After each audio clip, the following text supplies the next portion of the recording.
Bajé a la enfermería, me tomé la glucosa y estaba en 320. Somos bastante buenos en normalizar la anormalidad. Bienvenidos a Diabesmart 360, un podcast donde nos salimos del enfoque tradicional de la diabetes y nos atrevemos a ver la salud desde todos los ángulos.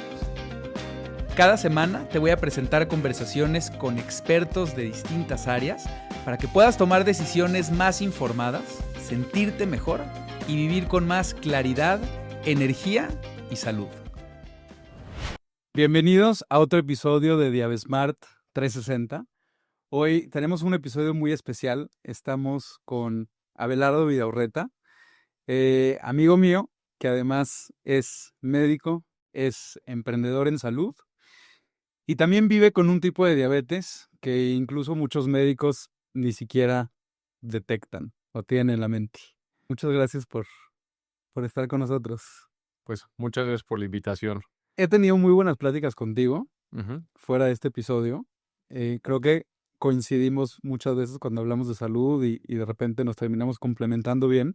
Entonces, espero poder replicar un poquito una de las charlas que llegamos a tener y que les sirvan a las personas que nos están escuchando. Tú tuviste el diagnóstico de diabetes mientras estabas estudiando medicina, ¿no? No, de ¿Fue? hecho, después. O sea, yo tenía en ese entonces 32 años y ya estaba yo trabajando en salud visual en general. Estabas en el mundo de la salud. Estaba yo trabajando en Sala 1 y me acuerdo muy bien, estaba en Chiapas de vacaciones y empecé con síntomas como nicturia. O sea, empezaba a tener necesidad de orinar en la noche. O sea, me despertaba en la noche a orinar y me acordaba que cuando tenía pacientes en el servicio social, ese era un signo de alarma. Decía, ok, esto ya no es normal. Pero mi mente me decía, no, a ver, estás en Chiapas, estás de vacaciones, tomas mucha agua, como que no tendemos a justificarnos. Entonces me propuse a mí mismo que iba a regresar de Chiapas y me iba a quedar una semana, así como que si mantenía esa semana ese mismo síntoma, me iba a hacer una glucometría. O sea, revisar tus niveles de Esa glucosa. cosa. A tomarme una gota de sangre capilar. Y ya. Literal, bajé, o sea, un día dije, ya, sabes que esto ya no es normal. Me tomé la glucosa. ¿Sí duró una semana? Pues más o menos. O sea, porque en Sala 1 me puede tomar la glucosa. Entonces, bajé a la enfermería, me tomé la glucosa y estaba en 320. Entonces, así fue mi diagnóstico. La realidad es que me tardé de diagnóstico a tratamiento adecuado más o menos 3 años. Considero que me diagnostiqué tempranamente porque, pues como que más o menos estaba como en rangos de glucosa. Aunque la realidad, siendo médico, yo me considero, en ese momento me di cuenta que era súper ignorante sobre la diabetes. Justo te quería preguntar. Pues la realidad es que fue como un proceso de más o menos 3 años, porque como yo trabajaba con diabetes en general, o sea, no viendo pacientes, eso hay que aclararlo. O sea, yo desde el servicio social ya no veo pacientes, entonces siempre me fui hacia la parte administrativa, pero en ese entonces yo visitaba a varios médicos que trataban diabetes. Y uno me dijo, mira, pues te voy a dar estas muestras de esta medicina, tómatela, yo creo que vas a estar con eso bien. Y yo en mi mente decía, no, pues yo tengo diabetes tipo 2, pero en realidad no tiene mucho sentido, ¿no? O sea, no tenía, o sea, realmente mi estilo de vida siempre ha sido relativamente sano, siempre he sido delgado, etcétera, ¿no? Claro, porque normalmente asocias diabetes a obesidad y a un estilo de vida nada saludable. Exacto. Pero mi mente decía, bueno, pues el 80% de las diabetes son diabetes tipo 2. Sí. Entonces yo decía, no, pues yo voy a ser de esos que con dieta y ejercicio voy a estar súper bien. Y fue como todo ese proceso donde pasé de varios hitos, ¿no? O sea, varios cambios en mi vida. Por ejemplo, al principio decía, voy a comer bien. Y me acuerdo perfectamente un día que cené y dije, pues voy a cenar mi cereal nutritivo, ¿no? El que trae nueces y almendras y arándanos. Y amaneciendo, o sea, amanecí así con la glucosa súper alta y yo así, pero ¿por qué si comí el cereal este? Pues claramente, ¿no? O sea, es Sí, como, ahorita ya lo sabes. exacto, o sea, no sabían identificar un carbohidrato. Claro. Sí, como médicos tampoco nos lo enseñan en la carrera. rara vez, o sea, es como súper raro. Entonces, eh, pasó eso, ¿no? O sea, y de repente, cuando llega el diagnóstico, después de un buen tiempo, llegué con, o sea, empecé a perder mucho peso, que de por sí, o sea, yo estaba en los huesos prácticamente. Y yo dije, no, pues es que mira, yo estoy andando en bici más o menos como 1 hora diario. Este, estoy haciendo bici diario, estoy comiendo sano, estoy X, ¿no? O sea, haciendo muchas cosas bien y aún así no me controlaba. Entonces fui con una nutrióloga, que es una nutrióloga clínica, y ella me dijo, ¿sabes qué? Pues yo creo que necesitas insulina. Así, ¿cómo que necesito insulina? Y de ahí me refirieron con una endocrinóloga, y de la endocrinóloga me pidió unos anticuerpos para ver si mi tipo de diabetes era tipo diabetes tipo LADA o qué tipo de diabetes era, ¿no? Ahí empezó a ver como otras, Otra perspectiva. o sea, pero incluso ya esa doctora dijo, bueno, vamos a ver qué tipo de diabetes es. Exacto. ¿En algún momento te habían dicho que era diabetes tipo 2 o tú como médico dijiste, cumplo con los Mm. criterios, no es tan complicado de diagnosticar, pues es diabetes? Pues mira, yo creo que fue un poco mi necesidad o mi propia mente tratando de engañarme. O sea, como que yo solito decía, no, pues diabetes, pues tipo 2 vamos a controlarlo con dieta y ejercicio. Y pues como que tampoco nos enseñan mucho sobre diabetes insulino dependiente, ¿no? O sea, no, o sea, en la escuela de medicina nos enseñan poquito sobre diabetes tipo 1 y bueno, tipo LAD y tipo los demás. O Sí. sea, me acuerdo perfectamente que vino un amigo que es una persona que es bastante estudiosa de medicina y está en Noruega haciendo investigación. Y me dijo, oye, pues yo creo que tu tipo de diabetes es otro tipo de diabetes, ¿no? O sea, hasta anticuerpos. Y pues ya de ahí llegué a nutrición, de nutrición me hicieron los anticuerpos y de ahí llegué como a un journey de empezar a encontrar con qué insulinas y cómo, que ahorita lo veo y digo, bueno, es que no es ciencia tan compleja, o sea, realmente es como, Sí, pues hay 2 tipos de insulinas que puedo usar y pues de alguna manera te puedes controlar, pero pasas por ese proceso de, pues como la aceptación, el entendimiento, por ejemplo. Una cosa que creo que es importante que la audiencia sepa es, somos bastante buenos en normalizar la anormalidad. Ahorita justo vamos hablábamos, ¿no? hablando de eso. De que, Y vamos a seguir hablando. de los lentes y eso, pero por ejemplo, yo me acuerdo perfecto que de repente me sentía muy cansado, ¿no? Sí. Y pues decía, bueno, pues estoy cansado, pero ¿quién no está cansado? Claro, ¿quién nos ha sentido cansados? Exacto. Tengo hambre, bueno, pues ¿quién no tiene hambre? Sí. Etcétera, etcétera, ¿no? O sea, me acuerdo perfecto un día que estaba en la oficina y me quedé dormido en el escritorio de la oficina y mi jefe me dijo que qué onda, pues que por qué pasaba eso, ¿no? Yo, pues es que estoy durmiendo mal, yo qué sé, ¿no?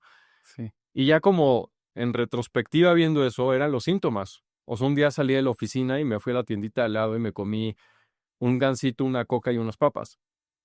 Realmente eso no es mi hábito alimenticio normal, pero pues me era mi cuerpo gritando así de dame azúcar, por favor, porque Necesitas azúcar ya ya. no soporto. Entonces, creo que es importante que la gente identifique cuando algo ya no es normal y también identifique cuando algo anormal se repite durante los años, se vuelve normal. Entonces, el día que Cla- yo me inyecté insulina la primera vez, regresé a mi casa y le dije a mi esposa que pues eso no era insulina, que eso era nitroglicerina. Así me sentía, ¿no? O sea, como que estaba mucho más ligero, con más energía. Y eso me hizo darme cuenta que pues había normalizado vivir mal. Claro. Te Bien, empezaste a sentir mejor y te sentías como un superhéroe. claro, Casi. exacto. Entonces, pues así fue el proceso. Ya llegué después mis anticuerpos, todo resultó ser que es un tipo de insulina, un tipo de diabetes muy rara que se llama tipo LADA, que es autoinmune y pues así como... Perdón, Sí, así con palabras bien sencillas, ¿cómo le explicarías a alguien qué es diabetes tipo LADA? Porque normalmente sí. decimos, y me imagino que se ha de sentir también, bueno, no me imagino lo que se ha de sentir, porque incluso cuando hablamos de diabetes, hasta los médicos decimos, está la uno, la 2 y las raras, Ujú, o las poco comunes. Y dentro de esas poco comunes está la LADA, está la MODI, que ujú. platicamos poquito en el episodio con Ana Ceci, Ok. pero igual no se habla mucho de esto. Pues ¿Qué es? o sea, así como en, en sentido pragmático y muy sencillo es mi cuerpo mi sistema inmune tardó 32 años en destruir las células que producen insulina de mi páncreas. Entonces, 32 años viví perfectamente bien, pero ahora sí que hablando de esto de la prediabetes, todo ese rollo, ¿no? Me acuerdo perfecto estar en segundo semestre de medicina, donde no sabes nada, o sea, Nada. nada de diabetes, y me hicieron una glucometría y salí en 125. Dije, ay, bueno, en ese entonces era 120 el límite. Sí, Dije, bueno, 5 puntos arriba, y no pasa claro. nada, soy delgado, hago ejercicio, etcétera, ¿no? Sí, Pues la realidad es que qué bueno que no le hice caso. O sea, porque no hubiera hecho nada, no hubiera podido cambiar nada más que la idea de que ya estoy en prediabetes. sí. Pero en realidad o sea, ahí en retrospectiva me doy cuenta que el tener parámetros anormales sí es un tema importante hacerle caso, ¿no? Sí. Incluso cuando estás en el borde. Exacto. O sea, ya el borde ya es como, bueno, ya es una bomba. O sea, mi concepción de la prediabetes, que es un tema súper polémico y que hay doctores que dicen que sí existe, que no existe, yo digo, a ver, para fines prácticos, la prediabetes se trata como diabetes. Sí, Como le vas a dar metformina, bueno, pues ya piensa mejor que es diabetes. Segunda, es una buena excusa para los pacientes, o para que el paciente diga, no, es que yo no tengo, es que todavía no es. todavía no es, exacto, ¿no? Y tercero, es una bomba del tiempo. O sea, tarde o temprano se va a desarrollar correctamente la enfermedad o la condición, por decirlo así.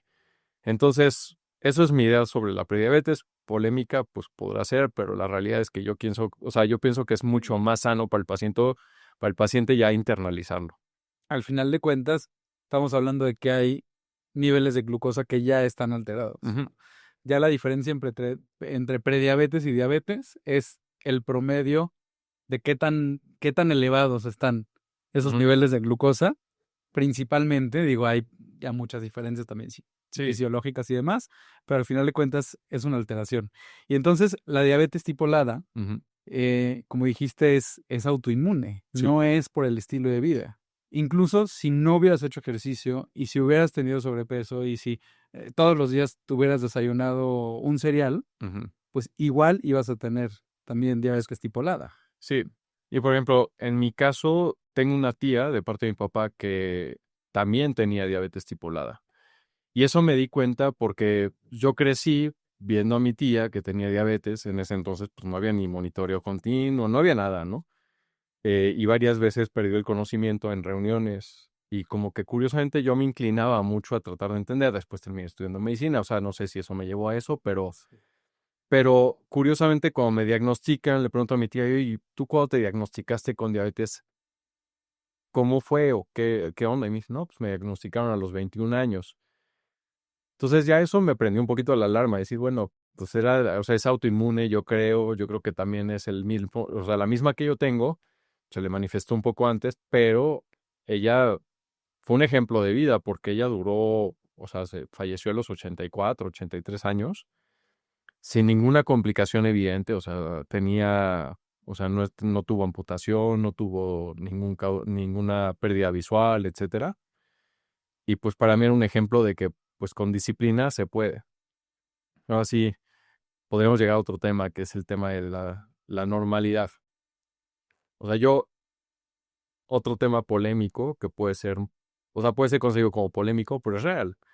El tema de decir, vas a vivir normal, no te preocupes. Claro. No es cierto.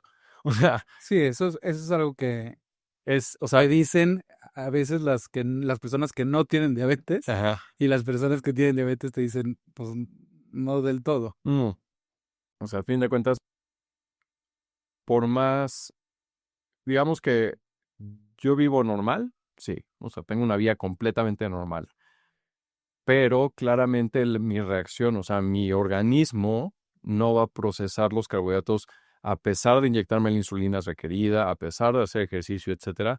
Eventualmente la glucosa se va a subir o se va a bajar. Sí, Y el estar constantemente pensando en cómo va a estar mi día o cómo va a estar las siguientes 2 horas y si como eso me va a pasar esto. Y múltiples factores que están manipulando mi glucosa todo el tiempo, pues ya no es normal. Digo, yo ya lo interioricé y estoy así como todo el tiempo ya medio ya te automatizado, acostumbraste. pero pues eso no es normal, ¿no? O sea, a fin de cuentas, Sí. creo que sí, es muy sano como persona que vive con diabetes, concebirlo como, pues es lo que me toca hacer. O sea, a fin de cuentas, o sea, me ha pasado, ¿no? Que llegas a un lugar y pues tienes ya el plato del pastel enfrente, te preguntan, ¿a poco te vas a comer eso? Yo, mira, claramente, en el momento en que el plato está enfrente de mí, yo ya pasé por un proceso mental en decisiones Claro. de sí me lo voy a comer, no importa, o sea, ya ni me cuestiones, ¿no? Sí, Entonces, pues a los que no viven con diabetes, edúquense claro. en cuanto a que la persona que vive con ella ya asumió muchas decisiones Sí, y, y pues acéptenlo. Y la realidad es que nadie se muere por un pastel nada más, sí. ¿no? Me gustaría que me respondas como paciente y como médico. O sea, como paciente, ¿qué, ¿qué tipo de cosas fueron las que te llevaron a decir, necesito ya tener, o sea, no, hay algo que no me está haciendo sentido? Pues en realidad fue un proceso en el cual no lograba el control. O sea, no lograba tener correctamente los niveles de glucosa. Y A seguro te pesar, esforzabas muchísimo. sí, o sea, estaba, según yo, haciendo lo correcto, ¿no? Entonces, en el caminito llegué con la nutrióloga, no, con la nutrióloga llegué con la endocrinóloga me mandó a los anticuerpos, llegué a nutrición, de nutrición llegué con otro médico y ahí fue como que el parteaguas donde empecé con insulina, ¿no? Al principio, el tipo de insulina que me estaba poniendo era un tipo de insulina que tiene una mezcla que está diseñada para diabetes tipo 2. Entonces, tampoco funcionaba, ¿no? Claro. Decía, pues, ¿qué onda? O sea, ¿cómo se trata esto, no? Hasta que llegué con la doctora con la que me trato actualmente y de ahí, pues, ya me enseñó que primero tenía que aprender a contar carbohidratos, sí o sí. O sea, porque yo me iba por las porciones, ¿no? Y decía, esta es una porción y la verdad es que no era funcional. Sí, Entonces un ya me enseñó, milímetro. sí, entonces ya de ahí me enseñó a usar, a contar carbohidratos. Me decía, mire, depende de los carbohidratos, pues ya te vas a poner microdosis, ¿no? Entonces ya me empecé y pasé a inyectarme literal, pues antes de, ahorita tengo infusora de insulina y antes de la infusora me inyectaba de 6 a 8 veces por día. Ya mi bolsita con mi insulina a todas partes y pues estaba corrigiendo todo el tiempo. Y tú ibas sí, Entonces ahí iba calculando, ¿no? Y pues ya como que ahorita considero que tengo un poco visión de rayos X, ¿no? Porque veo el plato y digo, ah, pues, esos son como 40 carbohidratos o son como 30 o lo que sea. Y en base a eso calculo la dosis y no obstante de calcular y todo eso, vuelvo a calcular después. O sea, porque calculo, veo y después de 2 horas digo, ay, no, voy subiendo, pues me pongo 10 gramos de carbohidrato extras, ¿no? Porque pues seguro no calculé bien. Y pues así es constantemente, o sea, todo el tiempo es, por eso dicen que es como surfear la ola. sí. Eventualmente te revuelca, pero siempre tienes que salir a Bueno, flote. tienes, sí. Y tienes que saber constantemente cómo bajar los niveles de glucosa si están muy altos y cómo subirlos si están muy bajos. Y seguramente eran cosas que al principio decías, seguramente la primera vez que te dijeron, te voy a enseñar a contar carbohidratos, dijiste, híjole, no puede ser que, o sea, esto está imposible, muy complejo. Y Digamos que ahorita, sí, o sea, yo podría decir que me enseñaron previo a GPT. Entonces, claro, ahorita ya puedes escribir más ajá, fácil en el ni siquiera celular. escribir, le mandas una foto, o sea, todo es una foto y dices cuántos carbohidratos calculas que tiene. Es esto, Sí, esto, esto, sí. wow. O sea, ya no lo hago yo porque pues medio ya me lo sé, pero es algo que se puede hacer, o sea, ya hoy en día con inteligencia artificial se puede hacer una infinidad de cosas y que te puede beneficiar mucho en la vida diaria. Entonces, creo que pues vivimos en una era que como pacientes también nos toca ese beneficio, ¿no? O sea, tenemos desafortunadamente tecnología cara, porque es cara, Sí, pero sobre todo cuando es nueva también. aparte, o sea, pero pues quieras o no, hay un capítulo de Black Mirror que acabo de ver ¿Cuál? que habla de una chava a la que le da un infarto cerebral y clonan su cerebro y lo ponen en un servicio de nube y va pagando la membresía. Ah, claro, ya. Y pues con la membresía, o sea, va gastando mucho dinero y la membresía la van incrementando de precio para tener acceso a más beneficios. así me siento, ¿no? Porque Y la otra se va quedando sí, o sea, obsoleta, en el, la en el, dieta. en el nivel más bajo es como Spotify. No pagas más que la membresía básica, pues vas a tener anuncios. Y la chava de repente en circunstancias de su día a día empezaba a decir anuncios verbalizándolos Sí, lo vi. y pues se fue a quejar a la empresa y dijeron, es que estás en el plan básico, vamos a subirte al plan premium Sí. para que ya no tengas esos anuncios, pero la membresía ya no cuesta $300 al mes, ahora va a costar $1,000 al mes. Y ya de por sí estaba muy gastada su familia y pues no le alcanzaba. Pues digamos que así me siento con las insulinas, ¿no? O sea, así leí, bueno, Claro, ves la publicidad y te dicen, ya salió esto nuevo y es increíble y es lo mejor, no, pero pero ya deja sabes que va a venir acompañado de... de un precio, o sea, a fin de cuentas, así va a pasar, ¿no? O sea, sale una nueva molécula y es como la mejor insulina, pero te va a costar ya no 1,200 el vial, ya te va a costar 3,000. Si no te alcanza, pues vas a tener que usar vas a tener que tener la que te pone a hacer anuncios, ¿no? Sí. Y ese es un gran problema, que en general los costos de los insumos de tratamiento de diabetes, o sea, o sea, digamos que ya somos mercado cautivo. O sea, yo voy a usar esto ahorita, de aquí a que me muera. Si eventualmente sale una cura que me vaya a quitar la necesidad de tratamiento, pues qué bueno, pero seguro esa cura va a ser carísima. Entonces, sí es un tema, ¿no? Híjole, a ver, ya hay un camino claro por el que me quiero ir, pero solo para cerrar un poquito el tema de LADA, Ajá. para las personas que nos están escuchando, justo te pregunté, oye, ¿no hay más personas que tengan diabetes tipo LADA y que estén en internet Ujú, platicando de su historia o de algo? Y tampoco es que se nos vienen muchas personas a la mente, pero em, para las personas que tal vez tienen LADA y nunca habían escuchado a alguien el tratamiento. Cuando hablamos de que no es muy común, ujú. no nos referimos a que no es muy, o sea, que el tratamiento es todavía una incertidumbre, pues. Sí, pues ahora sí que para fines pragmáticos LADA es diabetes tipo 1 que se diagnostica en la adultez. O sea, se define como la adultez temprana. ¿Qué es la adultez temprana? Pues a partir de los 20, 21, a mí yo me diagnostiqué a los 32 y pues hay gente que se diagnostica a los 35. Y si te diagnosticas con diabetes a esas edades, puede ser LADA o puede ser MODI. La diferencia entre una y la otra es que la MODI se comporta como diabetes tipo 2 y la LADA como diabetes tipo 1. Entonces, en una requieres insulina, en la otra requieres metformina, o sea, Sí, producir receptores para la medicamentos. insulina, ¿no? Entonces, es la diferencia.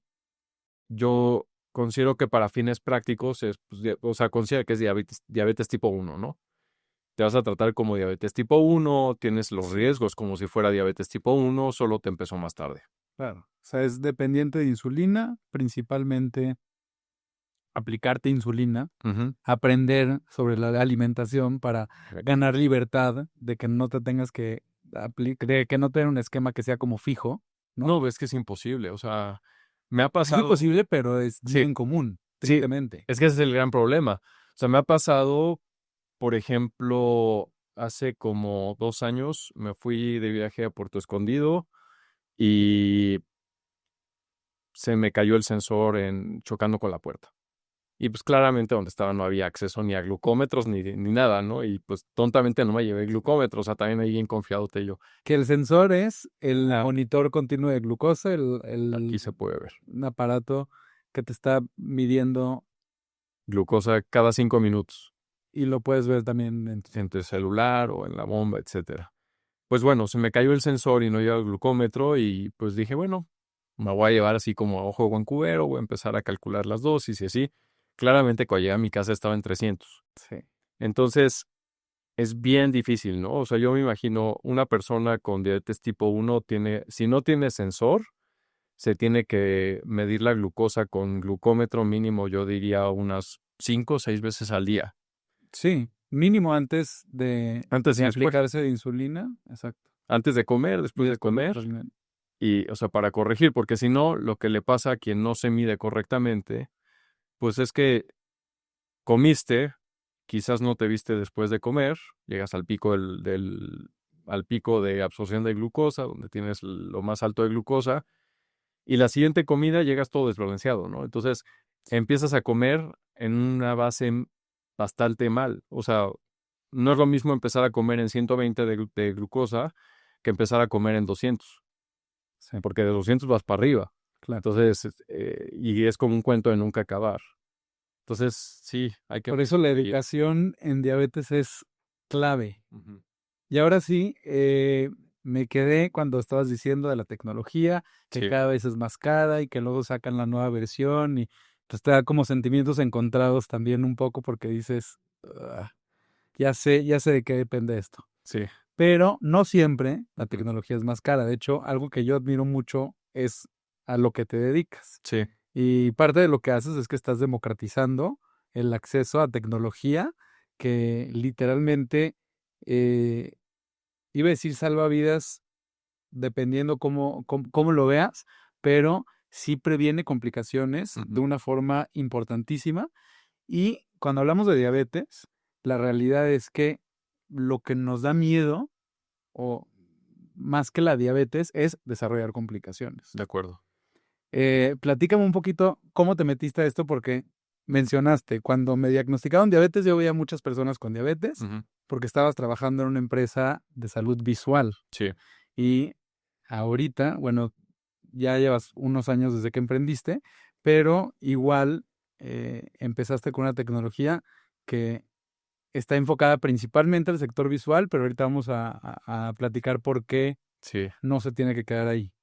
Sí, pues básicamente lo que hacemos es tomamos fotos de adentro del ojo para evaluar cómo está la retina de los pacientes y las analizamos con inteligencia artificial para poder detectar causas de ceguera, prevenir ceguera, ya sea por diabetes o por edad o por hipertensión. Son las tres causas principales en las que nos hemos enfocado.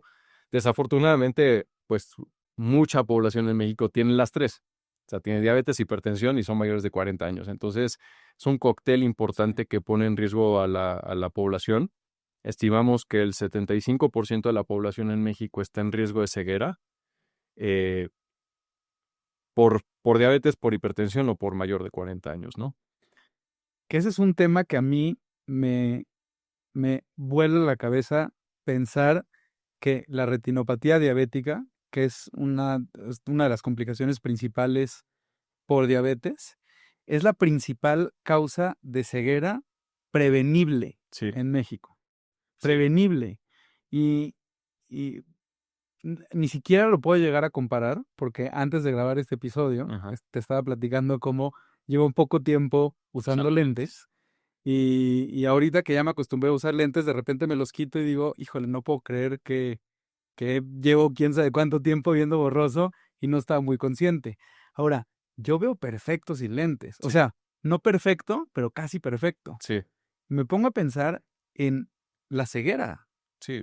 Es, Cuando lo hablamos, porque hay muchísimos videos, hay entrevistas, hay doctores que te hablan de la retinopatía, pero a veces pudiera parecer como si es un número más, o sea, un dato más.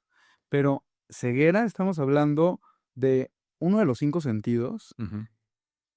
O sea, la visión es importantísima. Todos lo damos, o sea, todos damos por hecho que vemos y que contamos con la visión, pero dejar de ver debe de ser, o sea, impacta en la vida de una persona de muchísimas formas.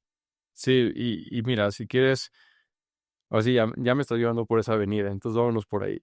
Si yo hago esto, en este momento mi calidad de vida es infinitamente peor que lo que era ahorita, ¿no? O sea, es así de impactante. O sea, me afecta más ver mal que tener la glucosa en 200 o 250. O sea, ni me doy cuenta. O sea, ni siquiera sé ahorita, ¿no? Déjame Sí, checar porque igual y ya está un poco más. No estoy bien. Pero sí, o sea, pasa eso, ¿no? claro. Y curiosamente, creo que todo tiene una razón de cómo se ha desarrollado el sistema de salud en México y quizás en el mundo. En general, la parte de error refractivo es un problema tan común, o sea, tan común al grado de que el 60%, 65% de la población en México se estima que ya tiene miopía o astigmatismo. En Asia ya están al 80%. O sea, es algo que es así, decimos que tenemos una pandemia de diabetes con 18% de la población, imagínate, 65% de la población con lentes, ¿no? Sí. Sí, es gigantesco, pero el sistema de salud se ha desarrollado al grado de que el IMSS no te da lentes. O sea, es como si el sistema de salud dijera, a ver, eso no es salud, Sí. eso es de retail, eso pónselo en los centros comerciales, todo mundo que se vaya, o sea, cómprate los lentes en el metro, no pasa nada, ¿no? Es un lujo, casi, Es- casi como o sea, es extra, no es Sí, necesario. pero en realidad los ojos son sumamente relevantes desde la productividad. O sea, yo me quito los lentes y sí puedo trabajar, o sea, puedo ver la compu, pero seguro no podría exponer, porque tendría que acercarme al pizarrón o al proyector. O sea, es un problema Sí. de productividad. Luego, imagínate que cuando tú ves adentro del ojo, lo que estás viendo es la única forma en la que tú puedes ver adentro de un paciente y poder ver arteria, vena y nervio sin tener que abrir un paciente. Y a los pacientes yo les digo muchas veces que tener diabetes es como ir a la gasolinera y pedirle al tanquero que te cargue la mitad del tanque con gasolina y la otra mitad del tanque con miel de maple. Digo, puede ser de abeja también. Sí. Pero el punto es ese, ¿no? Es como, todo el mundo me ha contestado, y no, yo nunca voy a hacer eso, se va a descomponer mi coche. Y yo, ¿por qué Claro. se descompone? No, se van a melcochar todos los tubos del coche. Ah, bueno, eso es lo que le pasa al cuerpo humano. O sea, en términos burdos y poco Sí, las académicos, arterias. las arterias y las venas se empiezan a melcochar. ¿Por qué? Pues porque lleva más miel, porque lleva más azúcar. A fin de cuentas, o sea, pasa lo mismo que pasa en el mundo físico. O sea, es como, pues sí, la miel se empieza a pegar y hace más espesa la sangre, etcétera. Em, y cuando pasa eso, afortunadamente el cuerpo humano está diseñado para resistir a ese o sea, como que está diseñado para que no haya médicos. Entonces, pues, el cuerpo dice, yo doy síntomas hasta que ya no puedo. Sí. Entonces, la gente se queda ciega cuando se le dañó ya el 90% de la función de la retina. Pero lo que nosotros podemos ver a través del fondo de ojo con inteligencia artificial es tomamos una foto y esa foto la pasamos por la inteligencia artificial que está entrenada con miles de imágenes. A la fecha hemos visto más de 150,000 pacientes en México. Em, y esa foto tiene patrones que son evidentes para el diagnóstico, para detectar esas lesiones. Porque esas lesiones son fuga de sangre o de grasa. Se ven manchitas rojas, manchitas amarillas. Entonces, cuando pasa eso, quiere decir que una vena ya se reventó, ya fue suficiente tiempo que llevó miel de maple o Sí, tanque ya de mucho gasolina, tiempo con el azúcar alta. o mucho tiempo con diabetes también. O sea, a fin de cuentas, uno diría, no, es que yo he estado controlado. Durante o sea, mucho La variabilidad. durante el día. O sea, dentro de factores de riesgo de retinopatía diabética está la progresión de la enfermedad. O sea, por el simple hecho de que ya avanzó, ya tú tienes años con diabetes, ya estás en factores de riesgo. Variabilidad de la glucosa, descontrol glucémico, o sea, el que tengas hemoglobinas altas, etcétera. Que algo que pasa mucho con, pensamos en las complicaciones de diabetes Ujú, como si todas son a largo plazo de descontrol. ujú, Y hemos visto que la retinopatía ujú. también te puede dar desde que tienes prediabetes. O sea, tampoco necesariamente es después Sí, de es un muchos factor de riesgo. años de tener diabetes. Sí, curiosamente es uno de o sea, una de las nuevas preguntas que vamos a hacer eventualmente en el cuestionario es la prediabetes. Sabemos que mucha gente no sabe que tiene prediabetes, ¿no? O sea, es como rara la persona que sepa, pero si aumentamos el pool, o sea, 18% de la población tiene diabetes y se estima que por ahí del 20% tiene prediabetes. Sí. Entonces, si sumas ambas, te da ya el 40 y tantos % de la población en México. O sea, Sí, la mitad. la mitad de la población en México está llevando en su tanque de gasolina miel de maple. O sea, es como mejor analogía no podría encontrar, ¿no? Es como eventualmente se desviela el coche. Claro. Y eso es bien importante que la gente lo sepa, porque no se siente. O sea, tú puedes tener lesiones en la retina y 10 años después te vas a dar Y cuenta que ya crees que es tienes. perfecto. Entonces, lo que hacemos es tomamos la foto de la retina, la procesamos con inteligencia artificial con una precisión arriba del 90% y en tiempo real le decimos al paciente que si tiene o no tiene lesiones. ¿Qué beneficio hay en eso? Pues yo le preguntaría a la gente, ¿cuánto vale un año de prevención? Y si te detecto en las etapas tempranas de la retinopatía diabética, en estadística te estoy detectando 10 años antes de que te quedes ciego. Y, y uno pensaría en la lógica de cómo nos pensamos, cómo nos concebimos, es que somos como aislados, ¿no? Como departamentos. Y dices, no, el ojo, y bueno, pues en el ojo, bueno, ya perdí el ojo, pero todavía tengo lo demás.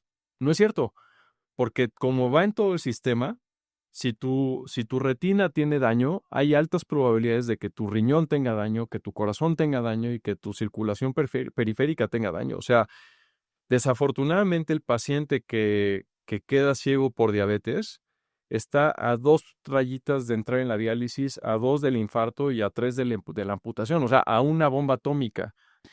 Este tema, la primera vez que me lo platicaste, Ajá. me impactó demasiado. Y qué bueno que lo dijiste porque era algo que sí o sí quería platicar.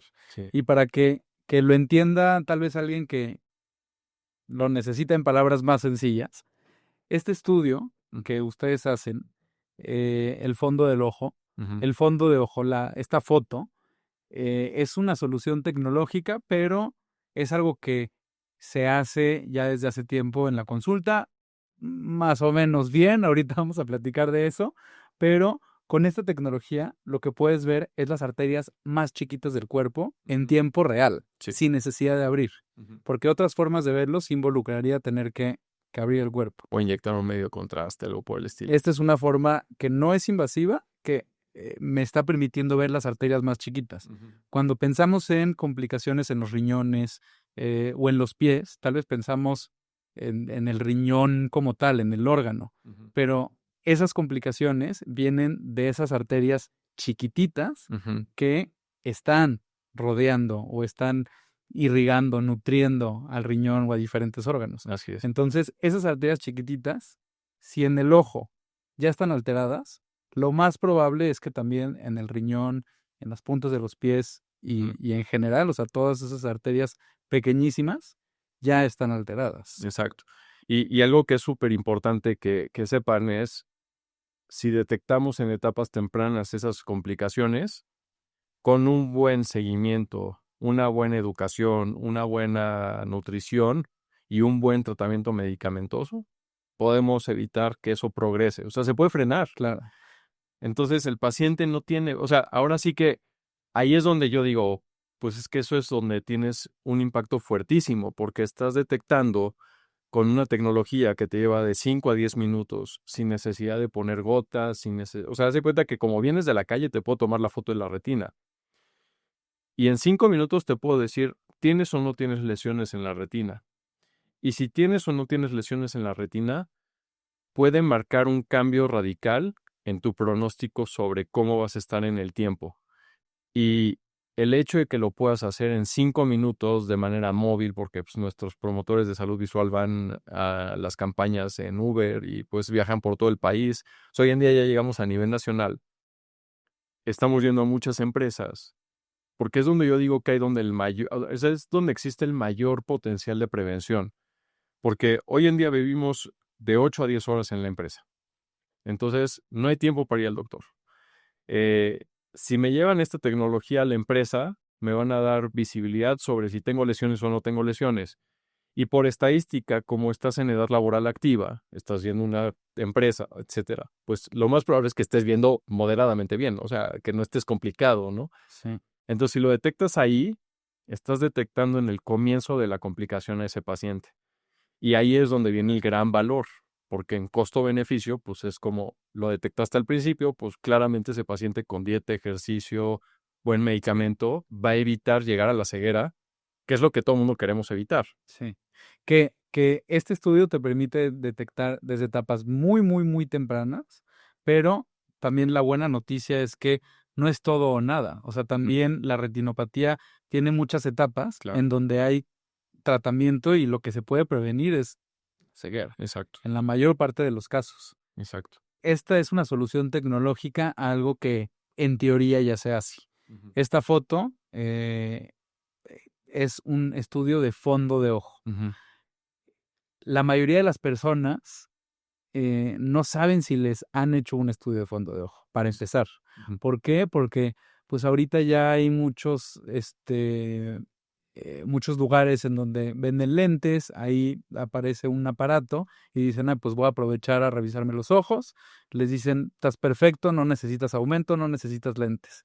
Y se quedan con la idea de que ya les revisaron el ojo. Ujú. Y eso es con aparatos, porque la mayoría de las veces el fondo de ojo es un médico Con un oftalmólogo. que ni siquiera dilató la pupila, agarra un aparatito, medio que así cierra un ojo y abre muy grande el otro y medio que intenta ver, y si ve o no ve, también es criterio 100% del médico, porque no hay ningún tipo de testigo o de imagen como para Evidenciar. evidenciar lo que está pasando. Mira, la triste realidad que yo he visto es, para hacer el fondo de ojo es complicado sin la tecnología, es incómodo para el paciente, es incómodo para el médico, y el resultado final de eso es muchos de los médicos simplemente no lo hacen. Sí. O sea, lo obvían. Entonces dicen, no, yo no puedo ver eso, por favor, paciente, ve al oftalmólogo, ¿no? Y el paciente muchas veces, en vez de ir al oftalmólogo, se ve al optometrista. Dice, es que ya me revisaron de los ojos, ya me pusieron lentes, y el optometrista no, tampoco revisa la retina. Entonces, es un ciclo vicioso que está generando ceguera, por decirlo así. Sí. Entonces, a ver, como la parte ya como más aterrizada de la realidad es, todas las personas que tienen diabetes tienen que tener su revisión de fondo de ojo una vez al año, mínimo. Si tienes complicaciones, o sea, ya si tienes retinopatía, edema macular, algún tipo de diagnóstico, es una vez cada 6 meses. Sí. Incluso puede ser una vez cada 4 meses, dependiendo de la severidad. Yo, en mi experiencia, la mayoría de pacientes nunca van al oftalmólogo a menos de que pierdan la vista. O sea, ya muy tarde.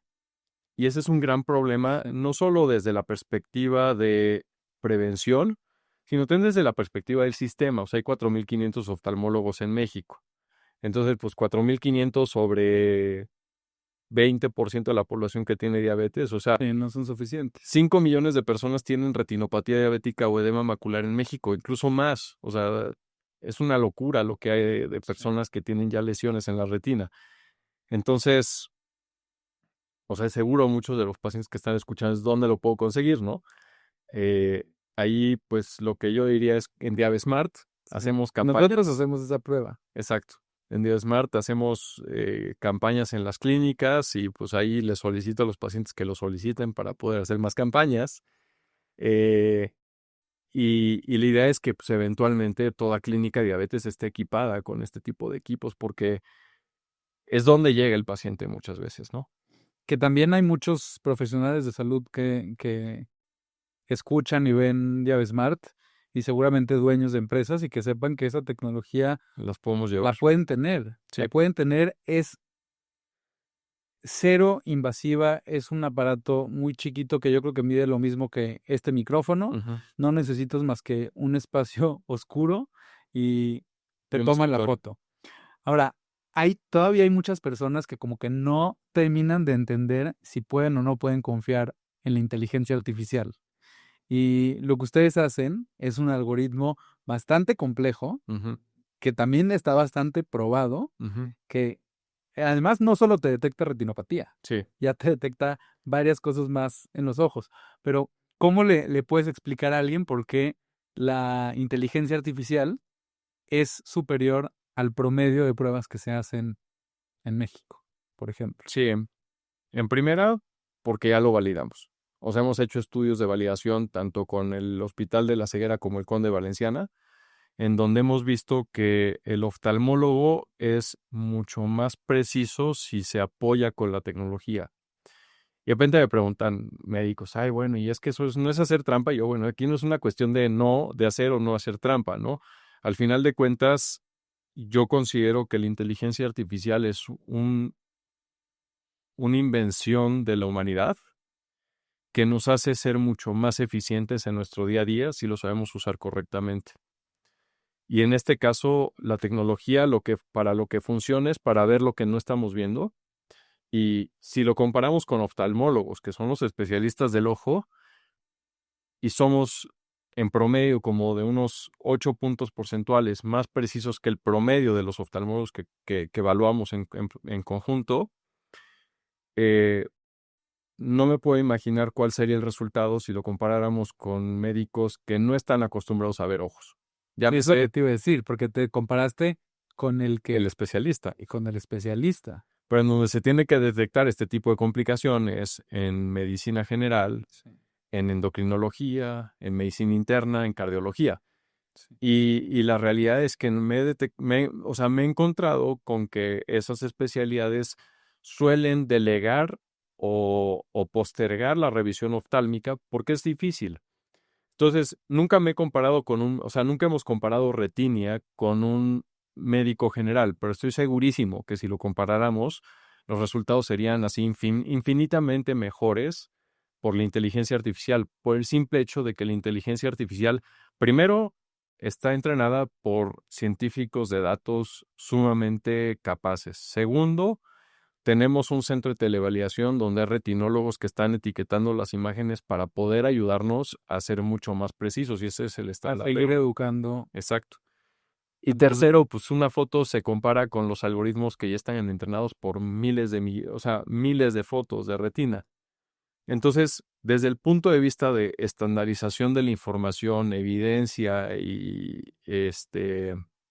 visualización de los datos, porque aparte te damos la foto de retina, o sea, no te decimos así el resultado tal cual, ¿no? Sino te lo enseñamos. eso para mí es algo valiosísimo que siento que viene a cambiar de una forma bien importante cómo se ven este tipo de revisiones. Ujú. Porque una cosa es hacerlo así a la antigüita y confiar en lo que te está Mm, diciendo el médico, y otra cosa es tener la evidencia, porque esto lo convierte en un estudio de imagen. claro. Literalmente como si el médico te dice, oye, necesito un ultrasonido de abdomen, cualquier estudio, si te pide una radiografía, Ujú. pues esto también es un estudio Es un que estudio de puedes imagen. ver, que puedes imprimir, que le puedes hacer zoom, que se lo puedes mandar a tu oftalmólogo. Si no te convenció tu oftalmólogo, también se lo puedes mandar al otro que veas, al retinólogo. Y es una guía, ¿no? O sea, a fin de cuentas, nosotros la tecnología siempre la promocionamos como apoyo al diagnóstico. O sea, no es diagnóstica, es tiene o no tiene lesiones, lo mandas, no lo mandas al oftalmólogo y el oftalmólogo es quien va a decidir sobre el tratamiento.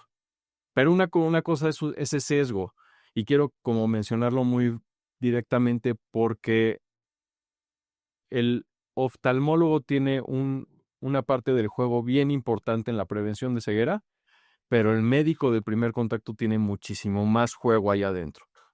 Y desde el punto de vista preventivo es donde yo te puedo decir que muchos de los pacientes que se detectan en etapas tempranas, el oftalmólogo nada más le va a decir, bueno, pues vente una vez al año, vamos a mantenerte en seguimiento. Pero el médico de primer contacto es quien va a tener que insulinizar a ese paciente más tempranamente, va a Sí, tener que intensificar la educación a diabetes, o sea, es donde realmente viene el cambio. claro. Sí, porque la solución no va a venir nada más de una cirugía que te hagan. Los retinólogos dicen, mira, yo puedo inyectar N cantidad de veces la retina del paciente, pero si el paciente sigue con descontrol metabólico, se va a quedar ciego. Sí, sí, sí. Si no logras bajar y controlar los niveles de glucosa, Ujú. puedes hacer la cantidad de cirugías que quieras, pero pues sigue avanzando la causa del problema. Exacto, que es la glucosa elevada. Sí. Y que eso, o sea, es un gran problema, o sea, es como literal, regresemos a la gasolina con miel de maple, es eso. Sí, Y lo pongo así de simplista porque quiero que los pacientes entiendan que el problema no está en un solo punto, está en toda la sangre. Y la sangre circula por todo el cuerpo. Yo me acuerdo muy bien, una vez fue una de esas exposiciones del cuerpo humano y llegamos al cuerpo, al sistema vascular y disolvieron todo el tejido del cuerpo y se veía literal detalles finos del cuerpo de ese paciente por el sistema vascular. Entonces, a todas partes llega la sangre, o sea, ¿quién no se corta? O sea, te cortas y claro. sale sangre, o sea, o sea, es como a todas esas partes está llegando el sistema microvascular y ese es el que se está dañando en un principio, después es el macrovascular y ya lo es un problema, ¿no? Sí. Pero ahí es donde está el tema preventivo. Culturalmente las personas con diabetes no dicen, así como me tengo que hacer la hemoglobina glucosilada cada 3 meses, también me tengo que hacer un estudio de fondo de ojo. Pues creo que no hay una respuesta correcta a eso. pero yo podría decir que desde la definición de cómo percibimos a las personas que se atienden en una clínica, que les decimos pacientes, ahí estamos perdidos. Es como, no, a ver, vuélvete activo. O sea, Sí, porque si eres paciente, pues estás ahí como esperando a que el doctor te dé la solución al problema. Yo siempre he dicho que es más importante que el paciente sepa de diabetes que el propio médico. Porque yo vivo 100% de mi día con diabetes y el médico me va a ver el 1% del tiempo que tengo diabetes en mi vida. sí. Entonces, ahí yo creo que es una. O sea, que el A veces paciente, alcanzas a darle todo el contexto en la consulta. y creo que en un entorno como el mexicano, yo creo que el 80% de las veces no pasa, porque hay varias barreras. Alguna vez leí un estudio que decía que el paciente, o sea, que dentro de los primeros 2 minutos de una consulta, el médico interrumpe al paciente, corta el flujo y el paciente se inhibe y ya no vuelve a preguntar. Luego el paciente le da un poquito de miedo a hacer preguntas tontas, porque pues, el médico es una persona sumamente, o sea, es como ya una autoridad académica, estudiada, sabes que la escuela de medicina es pesada, etcétera. Entonces, al paciente le da un poquito de barrera el parecer ignorante ante el médico, ¿no? Entonces, creo que hay varias barreras que evitan que el paciente obtenga la información adecuada, que por ende lo va a llevar a tomar decisiones erróneas o decisiones poco orientadas, que aparte de eso le sumas miedo, porque yo sí he tenido experiencias donde le digo al paciente, no sé, me acuerdo una vez un paciente de 35 años que salió con retinopatía diabética y yo fui ese día a ver la campaña, etcétera, y le pregunté, oiga, señor, ¿usted sabía que se puede quedar ciego? Me dijo, sí, sí, yo sabía, porque mi tía tiene diabetes y se quedó ciega. Yo, ok. ¿Y usted sabía que puede evitar quedarse ciego? Y me contestó, no, no tenía idea. Dije, bueno, entonces usted estaba esperando quedarse ciego. Sí, Entonces, ya no me respondió directamente eso, ¿no? Pero como que asumo que los pacientes a veces como que dicen, pues ya si le pasó a mi tía, le pasó a mi papá, etcétera, pues eventualmente me va a ya pasar, sé lo ¿no? que me va a pasar. Exacto. Voy a empezar con daño en la vista y luego me va a empezar a fallar el riñón y Y a veces sí está este tema de prefiero no saber. O sea, pero creo que eso recae un poco en la carga que está cargando el paciente. O sea, porque, o sea, es como bien, o sea, incluso en esta plática estamos cayendo en esta categorización de no a lo que carga el paciente, sí, pero se nos olvida que pues hay problemas de otra índole, como económicos, sociales, de seguridad. O sea, hay N cantidad de factores que te están metiendo ruido en la mente. Entonces, o sea, es como, no, pues lo menos que me voy a preocupar es que me digan que me puedo quedar ciego en 10 años, ¿no? sí, Mejor ni me digas, dímelo en 9. sí.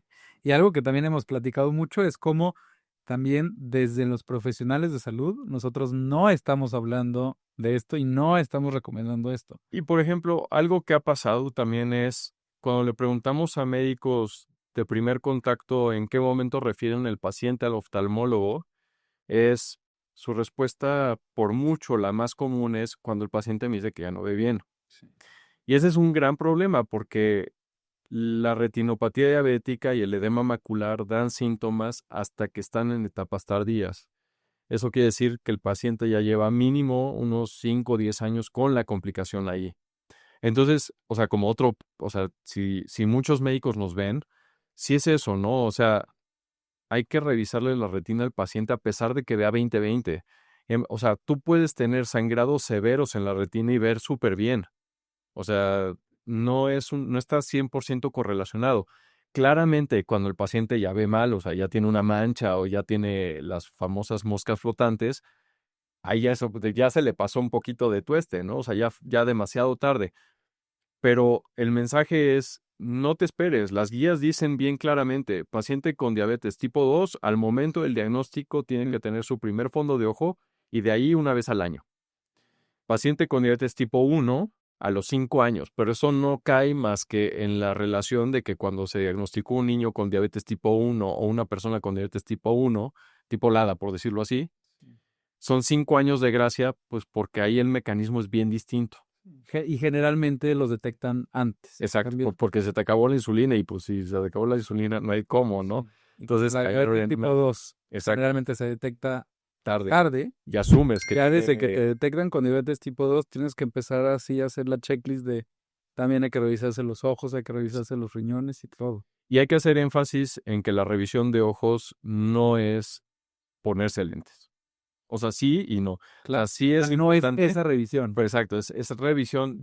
Para diferenciarlo, yo le llamo la revisión de, o sea, salud visual a profundidad. O sea, que te vean la retina. No, no basta con que te hagan la refracción. Sí, es importante que se vean y se pongan lentes, pero no basta con eso. Hay que hacerse una revisión de retina, revisar que tenga o no lesiones en la retina, porque eso a ustedes como médicos de primer contacto les va a dar información para intensificar el tratamiento del paciente. O sea, es como una herramienta que ha vivido en una isla, la traes a tierra, por decirlo así, y pues es como nueva. En este caso, el fondo de ojo, como dices, no es tan nuevo, pero el que sea más accesible, que te dé evidencia, etcétera, es un poquito más nuevo. Sí. Y esa herramienta es sumamente relevante para todo médico que atiende pacientes con diabetes, porque en ese momento cambias de journey el paciente. O sea, ya no puede seguir en donde estaba antes, porque si sigue así es el ensayo de la ceguera. Cámbialo, ponlo en un nivel distinto de tratamiento, de intensificación, de nutrición, de etcétera, todo lo que ya sabemos.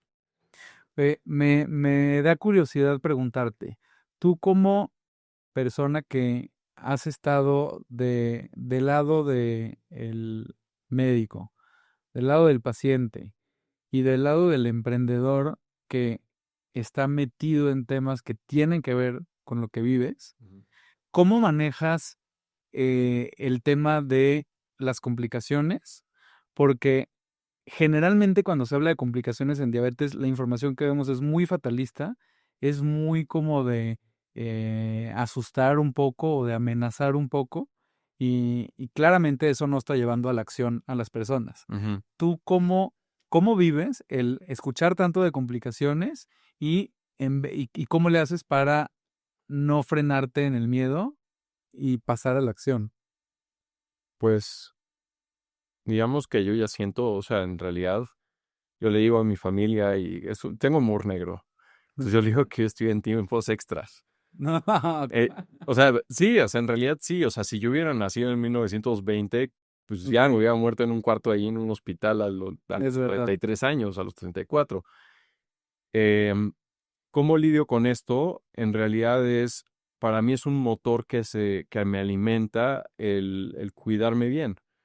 O sea, y no es algo difícil, realmente es como, o sea, ya lo interiorizo en mi vida, ¿no? Pero yo le digo a mi familia que me cuido para que mañana no tenga que estar yendo a las diálisis y me tengan que llevar ellos, ¿no? O que no me quede ciego. Entonces, pues, ¿cómo lidio con ello? Pues lo veo como es, algo totalmente realista y totalmente factible. Y no sé si eso me va a llevar a ser exitoso o no con respecto a mis complicaciones, pero al menos yo quiero llegar a los 65 años y decirle a mi familia que hice lo posible por no llegar a eso, ¿no? No sé si va a llegar o no, o sea, porque no puedo cantar victoria, o sea, en sí, pues hago lo posible, pero yo creo que eso es un motivante que los pacientes tienen que ver, o sea, tienen que saber que tienen ellos las herramientas y que tienen ellos el poder de transformar eso. A ver, dices, no puedo cantar victoria, Ujú. pero, pero tampoco se trata de cruzar los dedos y No, no, esperar que suceda eso. disciplina. Hay muchas cosas que haces que de alguna forma no te pueden asegurar al 100% porque nada se puede asegurar al 100%, pero sí hay muchas cosas que haces y sobre todo estarte monitoreando. Por ejemplo, una vez leí un artículo que hablaba sobre incentivos y decía que los incentivos más fuertes son cuando tú ya pasaste por la complicación. A ver, y voy a desarrollar, por ejemplo, durante la pandemia empecé a perder peso, así cañón. Estaba yo en los huesos. Yo ya decía, es que esto es cáncer o es algo más, ¿no? Entonces fui Tu con, mente de médico ajá, se fue directo así a... de ya perdí mucho peso, pues esto ya es cáncer, ¿no?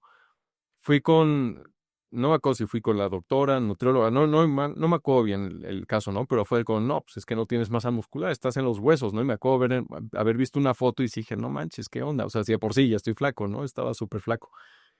Y en ese entonces dije, no, pues tengo que hacer algo, ¿no?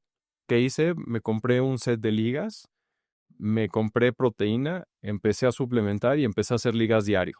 O sea, todos los días empezaba a hacer mi rutina de ligas. Después de 3, 4 meses empecé a ganar masa muscular y recuperé 8 kilos de peso, ¿no? Y en masa muscular principalmente. ¿Y cuál era mi incentivo para hacer ese ejercicio? No era marcarme, era simplemente mejorar, porque yo ya, o sea, me descubría con la necesidad de llevar una sillita de mi hijo de un lado, de un cuarto a otro, y me costaba trabajo, era así como, ay, voy a llevarla, ¿no? Después de hacer ejercicio de 3 meses, ganar masa muscular, ya era muchísimo más fácil hacerlo.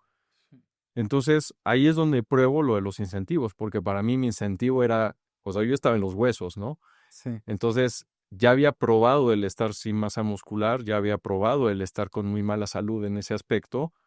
Entonces, mi incentivo fue, no, de aquí no salgo, ¿no? Y a partir de ahí empecé a hacer ejercicio, he tenido altibajos, o sea, he hecho o no he hecho, pero he mantenido el ejercicio durante, pues ya creo que 7 años, 6 años que pasó, ¿no? Llevándolo hacia la parte de complicaciones, hay que enseñarle al paciente qué es lo que pasa si no, o sea, y no es un tema de asustar, es un tema de comprensión clara sobre lo que está pasando. O sea, por ejemplo, por eso uso esa analogía de la gasolina con miel de maple. Sí. Entonces el paciente dice, no, pues entonces si estoy llevando miel de maple en mi sangre, ¿cómo le hago para ya no llevarla, no? Entonces ahí es donde entra la educación y el seguimiento y la confianza con el médico. Una palabra que se repite mucho entre nuestra audiencia es miedo. Ujú, Y ya sé que ahorita hablaste un poquito de ese miedo, ujú, pero es lo que más se repite. Miedo a no saber qué hacer, miedo a no saber qué comer. Cuando hablamos de diabetes, me ujú. refiero a la palabra Sí, miedo. sí. Lo relacionan con miedo. Ujú. ¿Qué recomendación final le pudieras dar a esas personas que viven con diabetes y se sienten con miedo, se sienten cansados y frustrados con este proceso de controlar esos niveles de glucosa y su salud? Pues yo creo que algo que quisiera comentar es, ahora que falleció Pepe Mujica, una frase que se me quedó mucho y que pues, escuché ahora que falleció es, no, o sea, lo único que tenemos que mantener siempre es la capacidad de reinventarnos y no dejarnos vencer. Podemos caernos la cantidad de veces que queramos y que nos pase en la vida, y la vida nos va a golpear y nos va a tirar, pero siempre hay que levantarnos y saber que podemos construir de cero, independientemente en el momento de nuestra vida en la que estemos. Yo creo que esa es un poco con lo que podemos cerrar. Qué buen mensaje, qué buen mensaje. Muchísimas gracias, Abelardo. Para las personas que te quieran contactar o que quieran contactar a Prosperia Sí, para sus empresas o sus consultorios. pues pueden mandarme un correo a Belardo, con B grande, @retinia, es retin, IA, de inteligencia artificial, .mx. Abelardo@retinia.mx. De Perfecto. Retinia. Pues muchísimas gracias. Gracias. Que tengan un buen día y nos vemos la próxima semana.